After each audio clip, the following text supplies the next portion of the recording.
turning our attention to kind of science in schools, there's a real push at the moment by, say, the Department for Education, also the likes of Ofsted, for schools to be teaching knowledge-rich curriculums, particularly with teacher as expert, and there does seem to be a drive for this kind of direct instruction being the ideal pedagogy for helping children know more and remember more.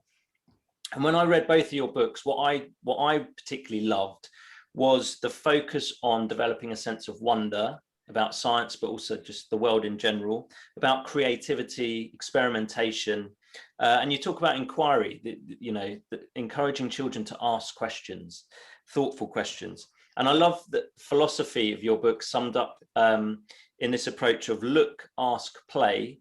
And also you talk about, as well as being hands-on, children need to be minds-on. So if you think about kind of science teaching in schools, are we teaching enough science? Are we teaching science in the right way to develop this or enliven a scientific curiosity of the world? I think that's a difficult question because, you talk about we as if all science teachers are the same, and unfortunately, or perhaps fortunately, we're not, and all schools aren't the same. I've even in recent years, I've had experience of teaching in 3 very, very different schools. But what I would say is my approach has been the same regardless, in the sense that I don't think there has to be this kind of divide between the approach which you described of kind of knowledge rich and so forth, and the approach of kind of letting children play and learn a little bit for themselves. I don't think that has to be a strict divide. I have co-written the Oxford University Revise series, which makes use of this kind of retrieval questions and so forth, which I actually believe is a really strong approach for ensuring that students learn what they need to learn in terms of what they need to recall and practicing questions and so forth.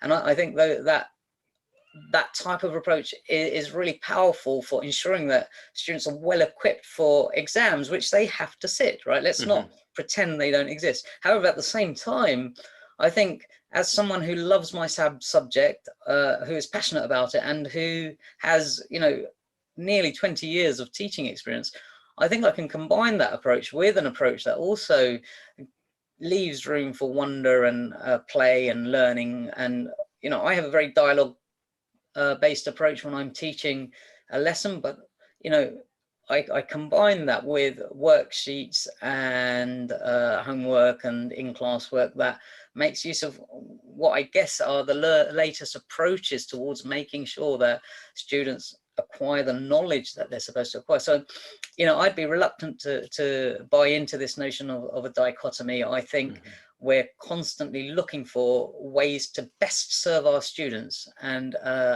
that's what I hope I do. I love my job because I feel that I'm doing something useful and worthwhile, and I don't think I have stopped learning how to be a teacher. I think I'm still learning better ways to do things and so forth.